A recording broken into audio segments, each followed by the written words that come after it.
1962 में अमेरिका और सोवियत संघ के बीच संबंध अविश्वसनीय रूप से तनावपूर्ण थे और अफवाहें थी कि सोवियत संघ जल्द ही परमाणु बम गिराएगा।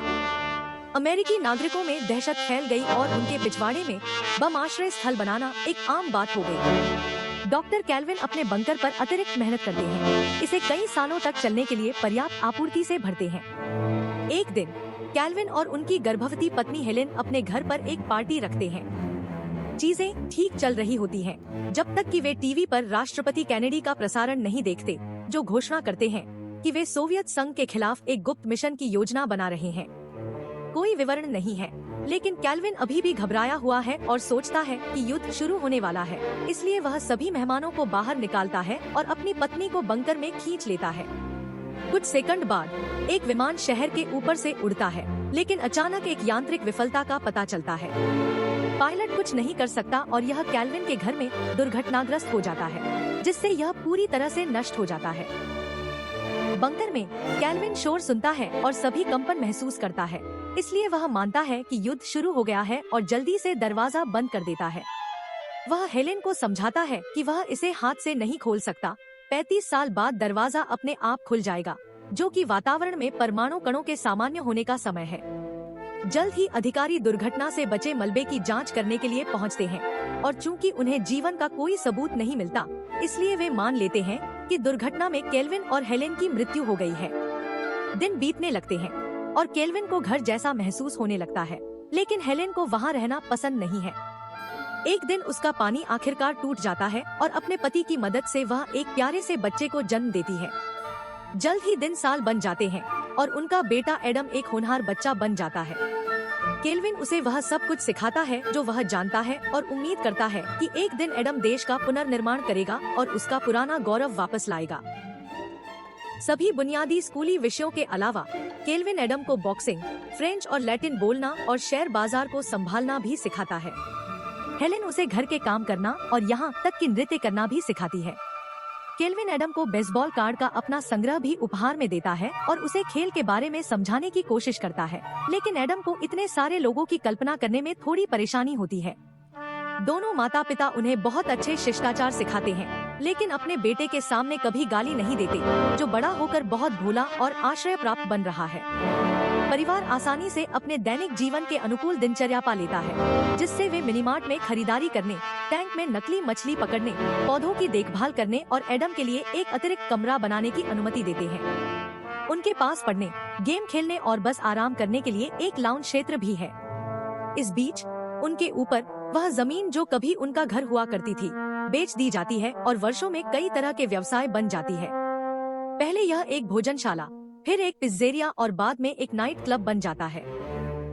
1995 में एडम 33 वर्ष का हो जाता है और उसे अपने माता पिता द्वारा खुद बनाए गए उपहार मिलते हैं। जब वह मोमबत्तियां बुझाता है तो वह एक दिन सही साथी खोजने की इच्छा रखता है। हेलेन का उल्लेख है कि केवल 2 साल बचे हैं और कैल्विन कहता है कि जब समय आएगा तो उसे इस जगह की याद आएगी, जिससे हेलेन अपनी निराशा को बाहर निकालने के लिए दूसरे कमरे में चली जाती है। 1997 में 35 साल आखिरकार खत्म हो जाते हैं और दरवाजा अपने आप खुल जाता है। परिवार बाहर निकलने के लिए उत्साहित है, लेकिन कैल्विन उन्हें बताता है कि उसे पहले यह सुनिश्चित करने के लिए एक त्वरित जांच करनी चाहिए कि यह सुरक्षित है।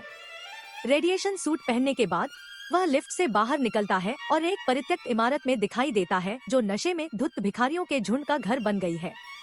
मिलकर जमीन से उभरे एक चमकते हुए आदमी के दृश्य से इतना हैरान है कि वह बेहोश हो जाता है। फिर कैल्विन इमारत से बाहर निकलता है, केवल सभी परिवर्तनों को देखकर चौंक जाता है। हर जगह भित्तिचित्र हैं, लोग बंदूकों को ऐसे संभालते हैं जैसे वे खिलौने हों। वयस्कों की दुकानें ऐसी वस्तुओं से भरी हुई हैं जो उसे घिनौनी लगती हैं, और अजीब दिखने वाले लोग जिन्हें वह बोलते समय समझ नहीं पाता। भयभीत कैल्विन बंकर में वापस जाता है और बताता है कि यद्यपि हवा सांस लेने योग्य है, लेकिन पड़ोस अभी भी पागल म्यूटेंट से भरा एक सर्वनाश के बाद का बंजर भूमि है।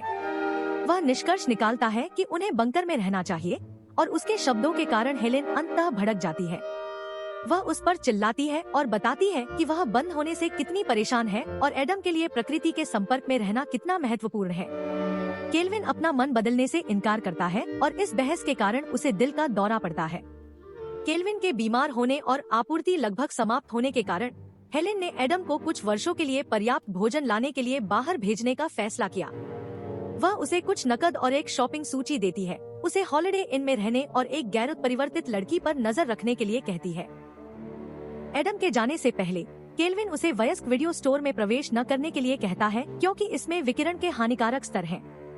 एक बार जब वह पैकिंग कर लेता है तो एडम आखिरकार बाहर जाता है और पाता है कि मेलकर ने केल्विन के परिवार को पवित्र प्राणी मानते हुए उनकी पूजा करने के लिए लिफ्ट के आसपास एक छोटा सा मंदिर बनाया है।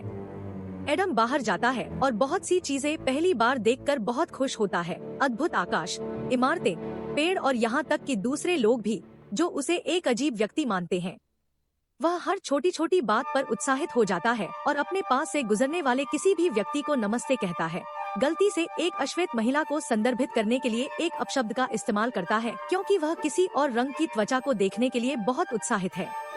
जब वह वयस्क वीडियो स्टोर से गुजरता है तो वह अपनी नाक ढक लेता है और दूसरों को भी ऐसा करने के लिए प्रेरित करता है। बाद में वह बस में चढ़ जाता है और मशीन को हिलते हुए देखकर बहुत डर जाता है। जब वह दूसरे यात्रियों से बात करने की कोशिश करता है तो वह पुराने शब्दों का इस्तेमाल करता है और कोई भी उसे समझ नहीं पाता है, इसलिए वे भी उसे एक अजीब व्यक्ति समझते हैं। आखिरकार एडम किराने की दुकान पर पहुंच जाता है और सूची से सभी सामान उठाना शुरू कर देता है। कसाई समझाता है कि अगर वह बड़ा ऑर्डर करता है तो उसे उसके घर तक पहुंचाया जा सकता है, जिससे एडम को एहसास होता है कि उसे बंकर में वापस जाने का कोई पता नहीं है। घबराकर वह दुकान से बाहर निकलता है और बंकर की तलाश में दिन भर अलग अलग बसों में घूमता रहता है, लेकिन कोई फायदा नहीं होता। उसके पास नकदी भी खत्म हो रही है, इसलिए वह अपने पिता के बेसबॉल कार्ड बेचने के लिए एक शॉप की दुकान में जाता है। दुकान मालिक बता सकता है कि ये पुराने और कीमती कार्ड हैं, लेकिन एडम को बताने के बजाय वह सिर्फ $500 में पूरा पैक खरीदने की पेशकश करता है। एडम के स्वीकार करने से पहले दुकान की सहायक ईव उन्हें बीच में रोकती है और एडम को बताती है कि उसके साथ धोखाधड़ी हो रही है क्योंकि उनमें से प्रत्येक कार्ड की कीमत $4,000 से $6,000 के बीच है। ईव अपने बॉस का अपमान करती है और मौके पर ही नौकरी छोड़ देती है, जिससे एडम उससे बहुत प्रभावित होता है और उसके प्रति आकर्षित होने लगता है। एक बार जब वे दुकान से बाहर निकलते हैं तो एडम ईव से उसे हॉलिडे इन में ले जाने के लिए कहता है। पहले तो ईव मना कर देती है और उससे दूर भागने की कोशिश करती है, लेकिन जब एडम उसे 2 बेसबॉल कार्ड से भुगतान करने का वादा करता है तो वह जल्दी से अपना मन बदल लेती है। सवारी के दौरान एडम रेडियो पर सभी पुराने गाने चुनता है, जो ईव को बहुत अजीब लगता है। जैसे ही ईव एडम को होटल में छोड़ती है, वह बिना कुछ कहे चली जाती है। एडम अपने कमरे में जाता है और जब वह खिड़की से देखता है तो वह 18वीं मंजिल से दिखने वाले दृश्य को देखकर चौंक जाता है। फिर वह रंगीन टीवी देखने का आनंद लेता है। वह सूर्योदय देखने के लिए बहुत जल्दी उठना भी सुनिश्चित करता है। अगली सुबह ईव एडम से मिलने होटल जाती है और उसे कार्ड वापस देती है क्योंकि वह इतने सरल कार्य के लिए इतना अधिक भुगतान किए जाने पर दोषी महसूस करती है। फिर वह जाने की कोशिश करती है, लेकिन एडम उसे एक प्रस्ताव के साथ रोकता है। वह उसे अपना सहायक बनने के लिए भुगतान करेगा और वह बंकर के लिए सभी चीजें इकट्ठा करने में उसकी मदद कर सकती है। ईव सहमत हो जाती है और वे 2 और वर्षों तक चलने वाली पर्याप्त आपूर्ति के लिए एक साथ खरीदारी करते हैं। इस प्रक्रिया में कई ट्रक किराए पर लेते हैं। एडम यह बताकर उसे चौंका देता है कि वह एक पत्नी खोजना चाहता है। खरीदारी करने के बाद ईवन एडम को अपने घर ले जाती है और वह उसके रूममेट ट्रॉय से मिलता है, जो एडम से ढेर सारे सवाल पूछना शुरू कर देता है जब वह देखता है कि वह सभी तकनीक से कितना हैरान है। एडम झूठ बोलता है, कहता है कि वह अलास्का से है और वह यहाँ एक व्यापारिक यात्रा के लिए आया है। इस बीच हेलेन बहुत उत्सुक है और लिफ्ट में चढ़ जाती है, लेकिन जैसे ही वह बाहर आती है वह मेलकर और उसके दोस्तों को खौफनाक होते हुए देखती है और तुरंत वापस चली जाती है। अगले दिन ट्रॉय ने फैसला किया कि एडम को एक फैशन मेकओवर की जरूरत है, इसलिए वह उसे एक पूरी नई अलमारी देता है जो उसे और भी सुंदर दिखाती है। अगले कुछ दिनों में ईव और ट्रॉय एडम को कई नए अनुभवों पर ले जाते हैं, जैसे आधुनिक संगीत पर नृत्य करना, स्केटबोर्डिंग करना और समुद्र देखना। एडम इतना उत्साहित हो जाता है कि वह बिना किसी परवाह के सीधे पानी में कूद जाता है। उसे एक बेसबॉल गेम भी देखने को मिलता है और आखिरकार उसे समझ में आता है कि उसके पिता को यह इतना पसंद क्यों है। एक दोपहर बारिश शुरू हो जाती है और एडम शुद्ध विस्मय में उसके नीचे खड़ा होता है। जब ईव उसे देखने आती है तो एडम अपनी खुशी साझा करने के लिए उसे गले लगाता है। और कहता है कि उसके पिता इसे चमत्कार कहेंगे। शाम को ईव और ट्रॉय एडम को एक पुराने जमाने के स्विंग क्लब में ले जाते हैं ताकि उसे एक पत्नी मिल सके और वे उससे कहते हैं कि वह बस वैसा ही रहे जैसा वह है। क्लब में महिलाएं एडम के मधुर व्यक्तित्व, सम्मानजनक व्यवहार और सुंदर रूप से तुरंत आकर्षित हो जाती हैं। ईव की प्रतिद्वंद्वी ने जल्दी ही उसका ध्यान आकर्षित कर लिया और वे साथ रहने लगे, जिससे ईव को जलन होने लगी। वह एडम को एक तरफ खींचती है और उससे कहती है कि उसे उसके जीवन में एक प्यारी महिला चाहिए, न कि एक बच्चलन। इसके बाद एडम एक और लड़की को नाचने के लिए कहता है और वे डांस फ्लोर पर कब्जा कर लेते हैं। अपने अद्भुत नृत्य कौशल से सभी को प्रभावित करते हैं। ईव अपनी जलन को अनदेखा करने की कोशिश करती है और अपने पूर्व प्रेमी से बात करती है, जो एडम का मजाक उड़ाता है और उसे लड़ाई के लिए उकसाता है। हालांकि एडम अपने मुक्केबाजी के पाठों का उपयोग करके उस लड़के को जल्दी से डरा देता है। सारे नाटक से परेशान होकर ईव क्लब छोड़ देती है और अकेले घर चली जाती है। वह कार में बैठ जाती है, लेकिन इससे पहले कि वह निकल पाती, वह खिड़की पर किसी के दस्तक देने से चौंक जाती है और जमीन पर गिर जाती है।